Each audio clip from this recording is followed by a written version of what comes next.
വണക്കം. പൊളിമിക്സ് ആരംഭിക്കുകയാണ്. ഏവർക്കും സ്വാഗതം.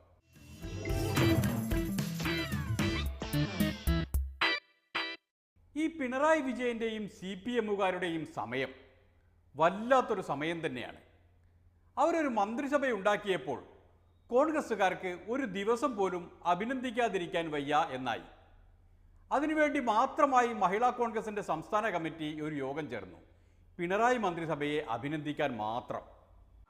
സംസ്ഥാനത്തിൻ്റെ ചരിത്രത്തിലാദ്യമായി 2 വനിതകളെ മന്ത്രിസഭാംഗങ്ങളാക്കിക്കൊണ്ട് CPM നമ്മുടെ നാടിന് കാണിച്ച മാതൃകയെ മഹിളാ കോൺഗ്രസ് സംസ്ഥാന കമ്മിറ്റി സ്വാഗതം ചെയ്തു.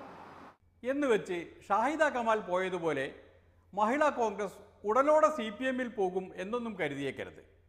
ഒരു പ്രതിപക്ഷ മഹിളാ സംഘടനയുടെ സ്വഭാവമൊക്കെ അവർ തുടർന്നും കാണിച്ചുകൊണ്ടിരിക്കും.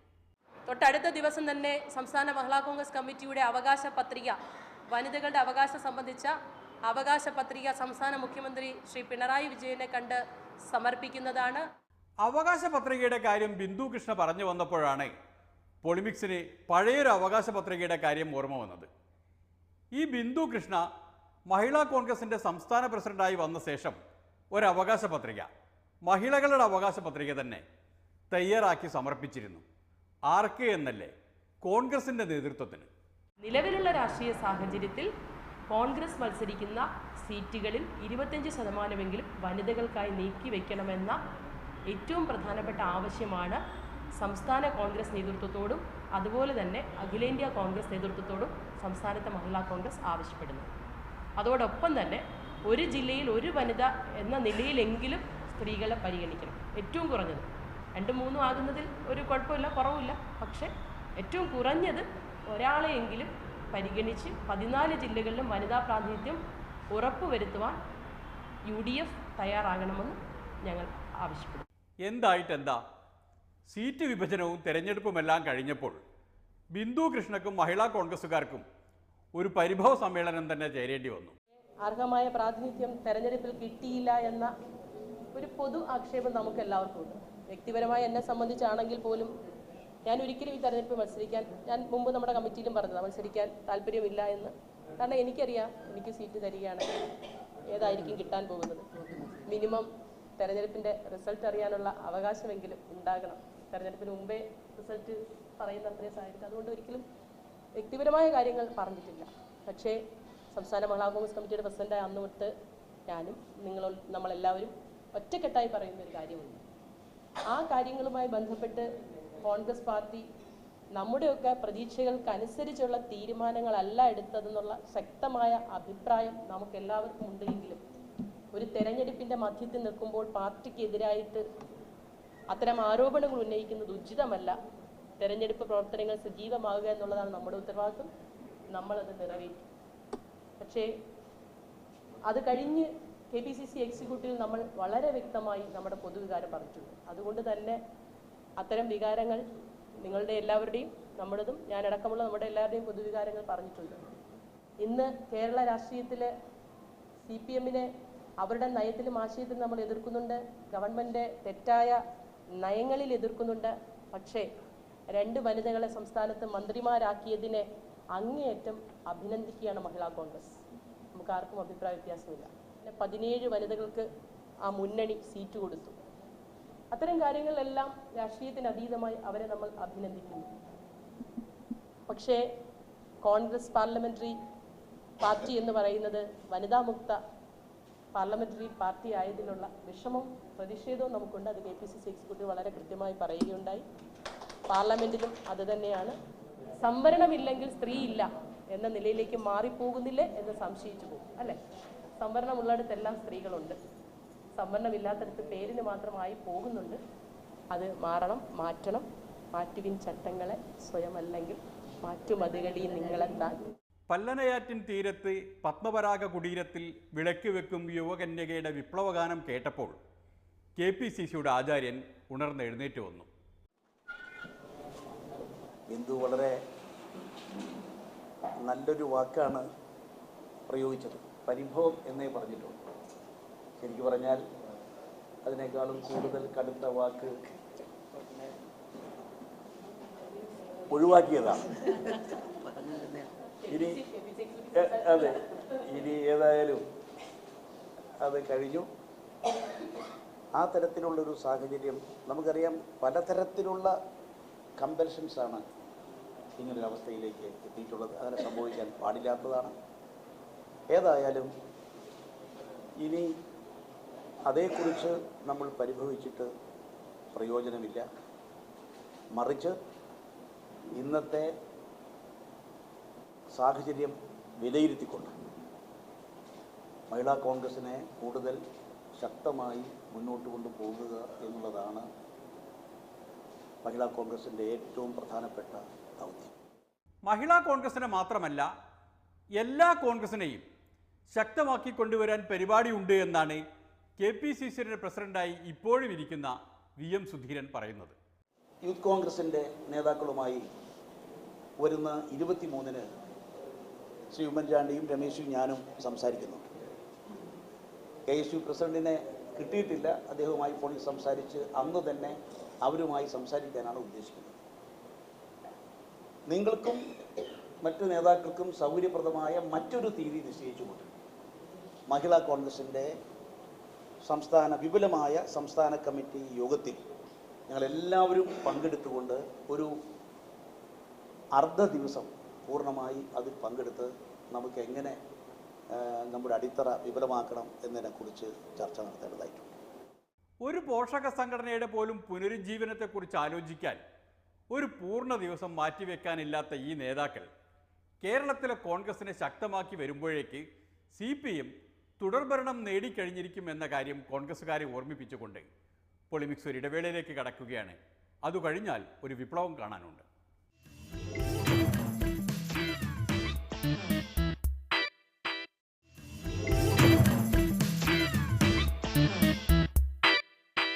വിപ്ലവം എന്നാൽ കാർഷിക വിപ്ലവം. കേരളത്തിൽ കാർഷിക വിപ്ലവം തുടങ്ങുകയാണ്. വിശദ വിവരങ്ങൾ വിപ്ലവത്തിൻ്റെ മുന്നണി പോരാളി തന്നെ പറഞ്ഞു തരും. മെത്രാൻകായൽ, അതുപോലെ തന്നെ ആറന്മുള നികത്തിയിട്ടുള്ള സ്ഥലത്തും, അതുപോലെ ഇവിടെ കൃഷിഭൂമിയൊക്കെ എടുക്കുന്ന സ്ഥലത്തും വീണ്ടും കൃഷി ആരംഭിക്കാൻ എന്താണ് ചെയ്യാൻ കഴിയുക എന്നതിനെ സംബന്ധിച്ച് അഗ്രികൾച്ചർ സെക്രട്ടറി രാജീവ് നാരായണസ്വാമിയോട് റിപ്പോർട്ട് ചോദിച്ചിരിക്കുകയാണ്.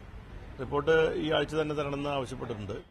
അത് VS സുനിൽകുമാറിൻ്റെ ഒരു എടുത്തുചാട്ടമല്ല കേട്ടോ, ഈ സർക്കാരിൻ്റെ പരിപാടി തന്നെയാണ്. അത് കേരളത്തിൽ തരിച്ചു കിടക്കുന്ന ഇതുപോലെയുള്ള ഭൂമികളെല്ലാം ഉടമസ്ഥന്മാരുടെ സഹായത്തോടു കൂടിയും സമ്മതത്തോടു കൂടിയും പ്രാദേശികമായിട്ടുള്ള പഞ്ചായത്തുകളുടെ സഹകരണത്തോടു കൂടിയും സന്നദ്ധ പ്രവർത്തകന്മാരുടെയും കർഷക സംഘടനകളുടെയൊക്കെ സഹായത്തോടു കൂടി ഈ തരിശ് ഭൂമിയെല്ലാം കൃഷി ചെയ്യാൻ വേണ്ടി തീരുമാനമെടുത്തതിനും കൂടി പശ്ചാത്തലത്തിലാണ് ഈ പറയുന്ന ഭൂമിയിൽ എങ്ങനെ കൃഷി ഇറക്കാൻ പറ്റുമെന്നതിനെ പറ്റി ഗവൺമെന്റ് ആലോചിക്കുന്നു. സുനിൽകുമാറിൻ്റെ എടുത്തുചാട്ടമല്ല എന്ന് പൊളിമിക്സ് എടുത്തു പറയാനുള്ള കാരണം സുനിൽകുമാർ CPIക്കാരനായതു മാത്രമല്ല, മുല്ലക്കര രത്നാകരൻ്റെ പിൻഗാമിയായതുമാണ്. LDF ഭരണത്തിൽ വന്നപ്പോഴെല്ലാം CPIക്കാർക്കായിരുന്നു കൃഷിവകുപ്പ്. CPIയുടെ കൃഷിമന്ത്രിമാരെല്ലാം വിപ്ലവകാരികളുമായിരുന്നു. VS സർക്കാരിലെ കൃഷിമന്ത്രിയായിരുന്ന മുല്ലക്കര രത്നാകരൻ ഇതേ സ്ഥലത്ത് തന്നെ വിപ്ലവം തുടങ്ങാൻ ഒരുപ്പെട്ടതാണ്. അപ്പം നെൽവയൽ തണ്ണീർത്തട നിയമത്തിൽ പറയുന്ന വ്യവസ്ഥകൾക്ക് അനുസൃതമായിട്ടോ അതല്ലെങ്കിൽ മറ്റേതെങ്കിലും രീതിയിലോ അവിടെയെല്ലാം കൃഷി പുനരാരംഭിക്കുക എന്നുള്ളതാണ് ഗവൺമെന്റ് ഉദ്ദേശിക്കുന്ന ഒരു കാര്യം. ഇവിടെ കൃഷിവകുപ്പിന്റെ ഒരു പ്രധാനപ്പെട്ട കാര്യം, കഴിഞ്ഞ LDF ഗവൺമെന്റിന്റെ ഭരണകാലത്ത് ഈ മെത്രാൻ കായലിന്റെ കാര്യത്തിൽ ഇതുപോലെയുള്ള ഒരു സന്ദർഭം ഇടതുപക്ഷ ഗവൺമെന്റ് വന്നപ്പോൾ ഞങ്ങൾ അന്നെടുത്ത നിലപാട് ആ സ്ഥലം ഒരു കാരണവശാലും മറ്റു ആവശ്യങ്ങൾക്ക് ഉപയോഗിക്കാൻ പാടില്ല എന്നും അവിടെ കൃഷി പുനരാരംഭിക്കാൻ വേണ്ടിയിട്ടുള്ള നടപടി സ്വീകരിക്കണമെന്ന് മുല്ലക്കര രത്നാകരൻ ആവശ്യപ്പെടുകയുണ്ടായി. ഇപ്പോഴും മുല്ലക്കര രത്നാകരൻ എനിക്ക് വീണ്ടും ഒരു നിവേദനം തന്നിരുന്നു. ആ നിവേദനത്തിന് കൂടി പുറത്താണ് ഞങ്ങൾ ഇങ്ങനെ ഒരു ഉത്തരവിട്ടിരിക്കുന്നത്. അപ്പോൾ അതിന് കാരണം അന്നത്തെ കൃഷിമന്ത്രി എടുത്തൊരു തീരുമാനം LDF ഗവൺമെന്റ് തീരുമാനമായിരുന്നു. പക്ഷേ ഇപ്പോൾ ഈ മെത്രാൻ കായലിന് അനുകൂലമായൊരു ഉത്തരവ് ഇറക്കുമ്പോൾ LDF ഗവൺമെന്റും അന്ന് മെത്രാൻ കായലിന്റെ പിന്നിൽ പ്രവർത്തിക്കുന്ന അതിന്റെ ആളുകൾക്ക് വേണ്ടി സഹായകമായ നിലപാടാണ് സ്വീകരിച്ചത് എന്ന നിലയിലുള്ള പ്രചരണം അന്ന് UDFന്റെ ഭാഗത്തു നിന്നുണ്ടായി. അതുകൊണ്ട് കൂടിയാണ് മുല്ലക്കര രത്നാകരന്റെ ഭാഗത്തു നിന്ന് അത്തരമൊരു നിവേദനം വീണ്ടും ഗവൺമെന്റ് മുമ്പിൽ വന്നത്. ആ നിവേദനത്തിന് കൂടി അടിസ്ഥാനത്തിലാണ് ഇങ്ങനൊരു ഉത്തരവ് കൃഷി സെക്രട്ടറിക്ക് കൊടുത്തിരിക്കുന്നത്. അദ്ദേഹം ആ റിപ്പോർട്ട് കിട്ടിയാലുടനെ ആ റിപ്പോർട്ടിനെ അടിസ്ഥാനപ്പെടുത്തിക്കൊണ്ടുള്ള നടപടി സ്വീകരിക്കും. വിപ്ലവം പ്രഖ്യാപിക്കുക മാത്രമല്ല, സുനിൽകുമാർ നിലയെടുത്തു നിന്നു കഴിഞ്ഞു. ഈ വിപ്ലവത്തിൻ്റെ ചരിത്ര പശ്ചാത്തലം അറിയാമല്ലോ. 2006 LDF സർക്കാരിൻ്റെ കാലത്ത്, അതായത് VS സർക്കാരിൻ്റെ കാലത്ത് മെത്രാൻ കായലടക്കമുള്ള കുട്ടനാട്ടിലെ കായലുകൾ മറച്ചു കൊടുക്കാൻ LDFുകാർ കൂട്ടുനിൽക്കുന്നു എന്നൊരു കിംവദന്തി പരന്നിരുന്നു. അതിനെ എതിർക്കാനാണ് അന്ന് മുല്ലക്കര രത്നാകരൻ ഇറങ്ങി പുറപ്പെട്ടത്. ഇന്നിപ്പോൾ സത്യം പറഞ്ഞാൽ അതിൻ്റെ ആവശ്യമില്ല. മറിച്ചു കൊടുക്കാൻ മുന്നിട്ടിറങ്ങിയവർ തന്നെ അത് ഏറ്റുപറഞ്ഞിട്ടുമുണ്ട്. അല്ല, അത് കുറച്ച് ഉണ്ടായിട്ടുണ്ടെന്നുള്ളത് സത്യമാണ്. അപ്പം നമ്മൾ അതെല്ലാം പരിശോധിക്കുന്നുണ്ട്. നമ്മളിപ്പോൾ തെരഞ്ഞെടുപ്പ് പരാജയത്തിന് ശേഷം പിന്തിരിഞ്ഞ് നോക്കുമ്പോൾ ഇത്തരം കാര്യങ്ങളൊക്കെ ജനങ്ങളെ ബോധ്യപ്പെടുത്താൻ കഴിയാതെ വന്നിട്ടുണ്ട് എന്നുള്ളത് സത്യമാണ്. ഞാൻ മന്ത്രിസഭയുടെ ഒരു ഭാഗമായിരുന്നു എന്നുള്ളത് കൊണ്ട് തന്നെ അത് അംഗീകരിക്കുന്ന കാര്യത്തിൽ എനിക്ക് ആരും മടിയുമില്ല. അതെല്ലാം അറിഞ്ഞുകൊണ്ടാണല്ലോ പിണറായി മന്ത്രിസഭ ആദ്യ യോഗത്തിൽ തന്നെ വിപ്ലവ സമിതിയെ തെരഞ്ഞെടുത്തത്. നമ്മുടെ സംസ്ഥാനത്ത് കഴിഞ്ഞ ജനുവരി 1 മുതൽ ഒട്ടേറെ വിവാദ തീരുമാനങ്ങൾ സർക്കാർ തലത്തിലെടുത്തിട്ടുണ്ട്, മന്ത്രിസഭ എടുത്തിട്ടുണ്ട്. അത്തരം വിവാദ തീരുമാനങ്ങൾ നിയമവിരുദ്ധമായവ, അതിനെക്കുറിച്ച് പരിശോധിക്കണം എന്നാണ് മന്ത്രിസഭ കണ്ടത്. അതാകെ വിശദമായി പരിശോധിക്കാൻ ഒരു മന്ത്രിസഭാ സബ് കമ്മിറ്റിയെ AK ബാലൻ കൺവീനറായിക്കൊണ്ടുള്ള ഒരു മന്ത്രിസഭാ സബ് കമ്മിറ്റിയെ ചുമതലപ്പെടുത്തിയിട്ടുണ്ട്. AK ബാലന്റെ സമിതി പ്രവർത്തനം ആരംഭിച്ചു കഴിഞ്ഞു. വിവാദ തീരുമാനങ്ങളുടെ ഫയലുകൾ പരിശോധിച്ച് വരികയാണ്. അല്ലെങ്കിലും ഈ LDFുകാരുടെ സർക്കാരിൻ്റെ തുടക്കം ഗംഭീരമായിരിക്കും. ആ അർത്ഥത്തിൽ പിണറായി വിജയന്റെ സർക്കാർ VS സർക്കാരിൻ്റെ തുടർച്ച മാത്രമാണ്. നെൽവയൽ തണ്ണീർത്തട സംരക്ഷണ നിയമം 2006 ചുമതലയേറ്റ ഗവൺമെൻറ് കൊണ്ടുവന്ന ഏറ്റവും പ്രധാനപ്പെട്ട നിയമങ്ങളിലൊന്നാണ്. ലോകപ്രശസ്ത സാമ്പത്തിക ശാസ്ത്രജ്ഞനായ സ്റ്റിഗ്ലിറ്റ്സ്, അദ്ദേഹം നോബൽ സമ്മാനവും കിട്ടിയ ആളാണ്. ലോകബാങ്കിന് എല്ലാം സാമ്പത്തിക ഉപദേഷ്ടാവായിട്ട് അദ്ദേഹം പ്രവർത്തിച്ചിട്ടാണ് എത്ര നിരർത്ഥകമായ പ്രവർത്തനങ്ങളിലാണ് താൻ ഏർപ്പെട്ടുകൊണ്ടിരിക്കുന്നത് എന്ന് മനസ്സിലാക്കി കുറ്റബോധത്തോടുകൂടി താൻ അതുവരെ പിന്തുണച്ചു വന്ന സാമ്പത്തിക നയങ്ങളുടെ വിമർശകനായി സ്റ്റിഗ്ലിറ്റ്സ് മാറിയത് എന്ന് നിങ്ങൾക്കറിയാം. ഇന്ത്യക്കാരനായ പ്രശസ്ത സാമ്പത്തിക ശാസ്ത്രജ്ഞൻ പ്രൊഫസർ പ്രഭാത് പട്നായിക്ക് 2008 ലോക സാമ്പത്തിക കുഴപ്പത്തെ തുടർന്ന് ഐക്യരാഷ്ട്രസഭയുടെ നേതൃത്വത്തിൽ ലോകത്തെ ഏറ്റവും മികച്ച സാമ്പത്തിക ശാസ്ത്രജ്ഞന്മാരെ ഒരുമിച്ചിരുത്തി ഈ സാമ്പത്തിക പ്രതിസന്ധിയെക്കുറിച്ച് ചർച്ചകൾ നടത്തിയപ്പോൾ സ്റ്റിഗ്ലിറ്റ്സ് ചോദിച്ചു പ്രഭാത് പട്നായിക്കിനോട്. കാര്യം പ്രഭാത് പട്നായിക്ക് അന്ന് കേരളത്തിൽ പ്ലാനിംഗ് ബോർഡിൻ്റെ വൈസ് ചെയർമാനായിട്ട് പ്രവർത്തിച്ചുകൊണ്ടിരിക്കുകയാണ്. നിങ്ങൾ കേരളത്തിൽ നിങ്ങളുടെ ഇടതുപക്ഷ ഗവൺമെൻറ് ചെയ്തുകൊണ്ടിരിക്കുന്ന എന്തെങ്കിലും പ്രധാനപ്പെട്ട കാര്യങ്ങളെക്കുറിച്ച് പറയാൻ കഴിയുമോ എന്ന് ചോദിച്ചപ്പോൾ അദ്ദേഹം 2 കാര്യങ്ങളാണ് പറഞ്ഞത്. ഒന്ന്, ഈ തണ്ണീർത്തട സംരക്ഷണ നിയമം, നെൽവയൽ സംരക്ഷണ നിയമം. ഈ തണ്ണീർത്തടത്തിന്, അതായത് മെത്രാൻ കായൽ എന്ന നെൽവയലിന് വലിയൊരു ചരിത്രമുണ്ട്. അത് 19-ാം നൂറ്റാണ്ടിൽ തിരുവിതാംകൂർ ഭരിച്ചിരുന്ന ശ്രീമൂലം തിരുനാൾ മഹാരാജാവ് നെൽകൃഷി വർദ്ധിപ്പിക്കുന്നതിന് വേണ്ടി മലങ്കര സഭയ്ക്ക് വിട്ടുകൊടുത്ത സ്ഥലമാണ്. മലങ്കര സഭയുടെ അന്നത്തെ മെത്രാൻ ജോസഫ് മാർ ദിവാനിയോസ് മെത്രാപ്പോലിത്ത കൃഷി ചെയ്യാനായി കർഷകർക്ക് കൊടുത്തു. അവരിൽ ചിലരൊക്കെ ഭൂമി തിരിച്ചു കൊടുത്തു, ചിലരൊന്നും തിരിച്ചു കൊടുത്തില്ല. അതങ്ങനെ കൈമാറിയാണ് ഇന്നത്തെ ഉടമസ്ഥരുടെ കയ്യിൽ മെത്രാൻ കായൽ എത്തിച്ചേർന്നത്.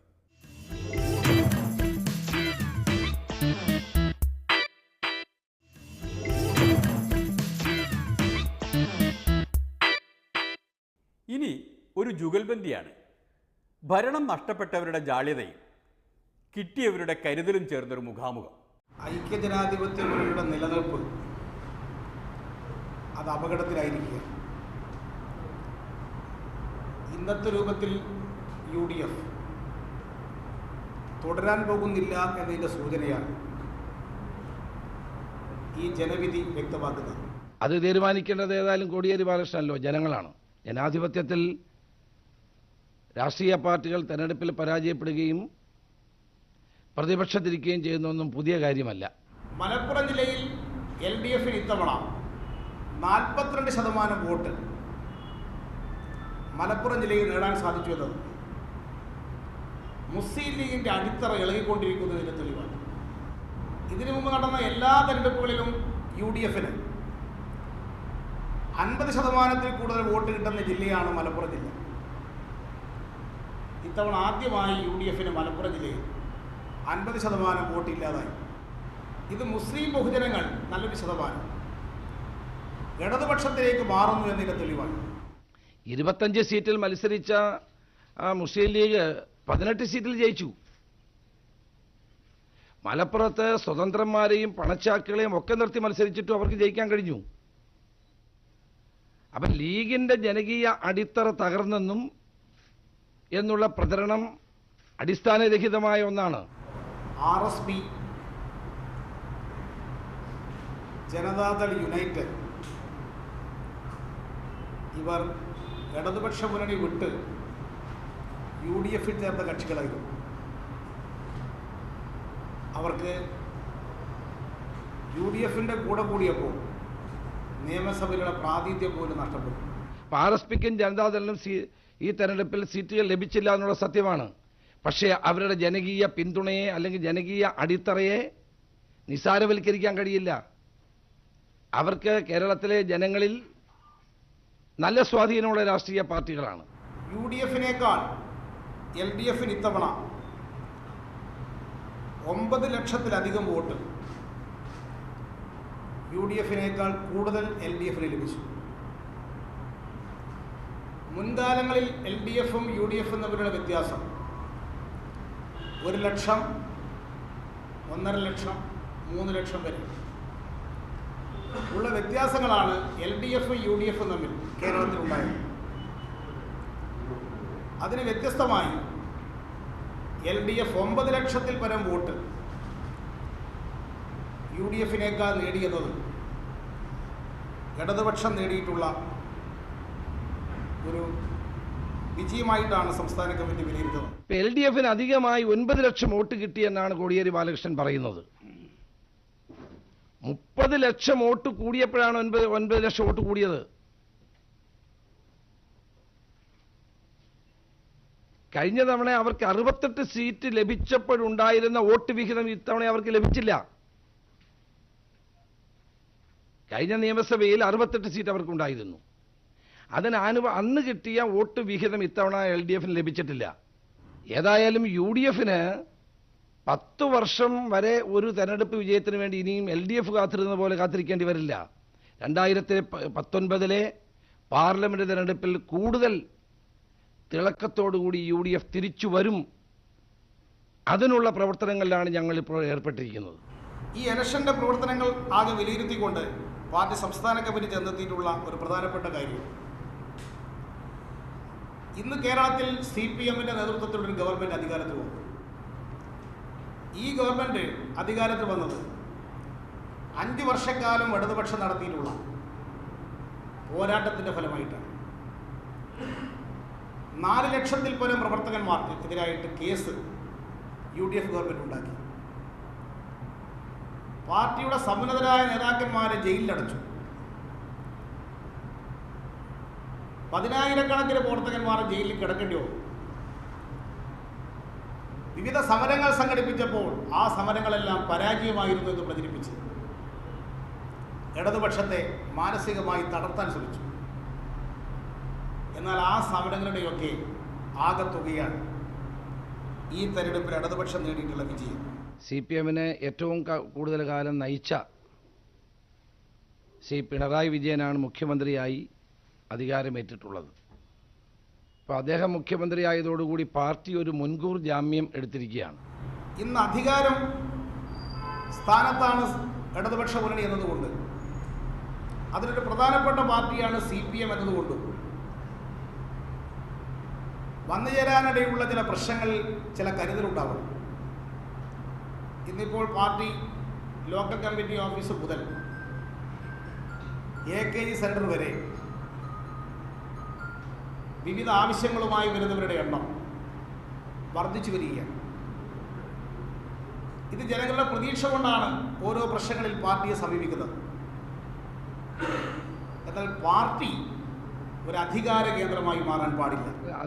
അതിനുശേഷം പാർട്ടി സെക്രട്ടറി പറഞ്ഞ എല്ലാ കാര്യങ്ങളും പരിശോധിച്ചാൽ പാർട്ടി ആയിരിക്കും എല്ലാ കാര്യങ്ങളും നിയന്ത്രിക്കുന്നത് എന്ന് വളരെ വ്യക്തമാവുന്ന ഒരു കാര്യമാണ്. മന്ത്രിമാർ പരിപാടികൾ നിശ്ചയിക്കുന്ന സന്ദർഭത്തിൽ പാർട്ടി ജില്ലാ കമ്മിറ്റിയുടെയും പാർട്ടി സംസ്ഥാന കേന്ദ്രത്തെയും അറിയിക്കണം മന്ത്രിമാരുടെ പരിപാടികൾ എവിടെയൊക്കെയാണ്. ഒരു പരിപാടിയിൽ വളരെ കൂടുതൽ മന്ത്രിമാർ ഒന്നിച്ചു പങ്കെടുക്കുന്ന സ്ഥിതി ഒഴിവാക്കണം. ആ വകുപ്പുമായി ബന്ധപ്പെട്ട മന്ത്രിമാർ ആവശ്യമുള്ളവർ മാത്രം പരിപാടികളിൽ പങ്കെടുക്കുകയാണ് വേണ്ടത്. അതിന് പകരം കൂട്ടത്തോടെ മന്ത്രിമാർ ചില ചെറിയ പരിപാടികളിൽ തന്നെ പങ്കെടുക്കുക എന്നത് ഇവിടെ ഉണ്ടായിട്ടുണ്ട്. അത്തരം സ്ഥിതി ഒഴിവാക്കുകയാണ് വേണ്ടത്. സ്വകാര്യ വ്യക്തികളുടെ പരിപാടികളിൽ മന്ത്രിമാർ പൊതുവിൽ ഒഴിഞ്ഞു നിൽക്കുന്നതാണ് നല്ലത്. CPM-ന്റെ ഒരു കാപട്യമാണ് കോടിയേരി ബാലകൃഷ്ണന്റെ ഈ പ്രസ്താവനയിലൂടെ പുറത്തു വന്നുകൊണ്ടിരിക്കുന്നത്. ഇപ്പം സ്വകാര്യ വ്യക്തികളുടെ ചടങ്ങിൽ പങ്കെടുക്കരുതെന്ന് പറയും. ഇപ്പം കളങ്കിതരായിട്ടുള്ള ആളുകളെ അല്ലെങ്കിൽ വിവാദമുള്ള ആളുകളുടെ പരിപാടി പങ്കെടുക്കരുതെന്ന് പറഞ്ഞാൽ നമുക്ക് മനസ്സിലാവും. വെറുക്കപ്പെട്ടവരോടൊപ്പം കൂടുന്നു എന്നുള്ളതായിരുന്നു VS അച്യുതാനന്ദന് പിണറായി വിജയൻ ഉൾപ്പെടെയുള്ളവരോടുള്ള പരാതി. അപ്പം അത് സ്വകാര്യ വ്യക്തി എന്ന് പറഞ്ഞാൽ എന്താണ് അവരുദ്ദേശിക്കുന്നത്? ഒരു മണ്ഡലത്തിൽ ഒരു വിവാഹം നടക്കുന്നു. ആ വിവാഹത്തിന് അവിടുത്തെ MLA-യോ മന്ത്രിയോ ക്ഷണിച്ചാൽ പോകാൻ പാടില്ലേ? അപ്പോൾ അത് പാർട്ടിക്ക് പുറത്തുള്ള ഒരു എല്ലാവരെയും മാറ്റി നിർത്തുന്ന ഒരു സമീപനമാണോ ഇതുകൊണ്ട് ഉദ്ദേശിക്കുന്നത്? ഞാൻ നേരത്തെ പറഞ്ഞല്ലോ, ഞങ്ങളുടെ പാർട്ടിയുടെ നയം ആരെയും ഓടിക്കുന്ന പരിപാടി ഞങ്ങൾക്കില്ല. അത് ആദ്യം പറയേണ്ടത് മന്ത്രിസഭയിലെ രണ്ടാമനായി EP ജയരാജനോടാണ്. അഞ്ജു ബോബി ജോർജ് ഉൾപ്പെടെയുള്ളവർ സ്പോർട്സ് കൗൺസിലിൻ്റെ ഭാരവാഹികൾ ചെന്നപ്പോൾ അവരെ അപമാനിച്ചുവെന്ന് അവർ തന്നെ പറയുകയുണ്ടായി. അഞ്ജു ബോബി ജോർജ് നമ്മുടെ ദേശീയ തലത്തിലും ലോകതലത്തിലും ശ്രദ്ധിക്കപ്പെടുന്ന കേരളത്തിലൊരു അഭിമാനമാണ്. അതുകൊണ്ട് അവർക്ക് കൊടുക്കേണ്ടതായ പരിഗണനകൾ എല്ലാ തലത്തിലും LDF ഗവൺമെൻറ് കൊടുക്കുകയാണ് ചെയ്യുന്നത്. ആരെയും എന്തെങ്കിലും തെറ്റായ നിലയിൽ ചെയ്യുന്നൊരു കാര്യം ഗവൺമെൻറ് ഭാഗത്തുണ്ടാവില്ല. പക്ഷേ അത് സംബന്ധിച്ച് ഇപ്പോൾ ഉയർന്നു വന്നിരിക്കുന്ന പ്രശ്നങ്ങൾ ഗവൺമെൻറ് പ്രത്യേകം പരിശോധിക്കണം. അത് നിങ്ങളുടെ അഭിപ്രായം. ഞങ്ങൾ ഏതായാലും ഈ കാര്യങ്ങളൊക്കെ ചർച്ച ചെയ്തുകൊണ്ടിരിക്കുന്ന സമയമല്ലേ? അവർ തന്നെ ഇപ്പോൾ പറഞ്ഞിരിക്കുകയാണ്, UDF ഗവൺമെൻറ് കാലത്ത് നടന്ന അഴിമതി, ലോട്ടറി അടിച്ചു 2 കോടി ബാക്കിയുണ്ടായി എന്ന് പറഞ്ഞു. അല്ല, ഞാൻ പറയട്ടെ, അതേ സംബന്ധിച്ച് എല്ലാം പരിശോധിക്കണമെന്ന് അവർ പറഞ്ഞിരിക്കുകയാണ്. അതുകൊണ്ട് എല്ലാം പരിശോധിക്കട്ടെ, ലോട്ടറി ഉൾപ്പെടെയുള്ള കാര്യങ്ങളൊക്കെ പരിശോധിക്കട്ടെ, അവർ പറഞ്ഞ കാര്യങ്ങൾ ഉൾപ്പെടെ പരിശോധിക്കട്ടെ. അതുകൊണ്ട് അത് സംബന്ധിച്ച് UDF-ന്റെ കാലത്ത് നടന്ന 4 കൊല്ലം അവർ പറഞ്ഞിട്ടുണ്ട്. UDF-ന്റെ കാലത്ത് ഈ 6 മാസം മാത്രമല്ല, അതിന് മുമ്പ് നടന്നു എന്നല്ലേ അവർ പറഞ്ഞിരിക്കുന്നത്. അപ്പോൾ അവർ പറഞ്ഞ കാര്യങ്ങളൊക്കെ ഗവൺമെൻറ് പരിശോധിക്കട്ടെ. അല്ല, ഗവൺമെൻറ് ചെയ്യട്ടെ. അവർക്ക് ജനങ്ങൾ കൊടുത്തിരിക്കുന്ന മാൻഡേറ്റ് അനുസരിച്ച് അവർ കാര്യങ്ങൾ ചെയ്യട്ടെ, നമുക്ക് നോക്കാം. പ്രതിപക്ഷ നേതാവിൻ്റെ നയം തന്നെയാണ് പൊളിമിക്സിനും. സർക്കാരിന് ജനങ്ങൾ കൊടുത്ത സമ്മതിയല്ലേ, അവരെന്ത് ചെയ്യുമെന്ന് നോക്കാം, വരട്ടെ. ഏതായാലും പ്രതിപക്ഷ നേതാവ് പോലും നോക്കാം വരട്ടെ എന്ന നയം സ്വീകരിച്ച സ്ഥിതിക്ക് ഇന്നത്തെ പൊളിമിക്സ് ഇവിടെ നിർത്തുകയാണ്. വരട്ടെ, നോക്കാം. കാണും വരെ നമസ്കാരം, നന്ദി.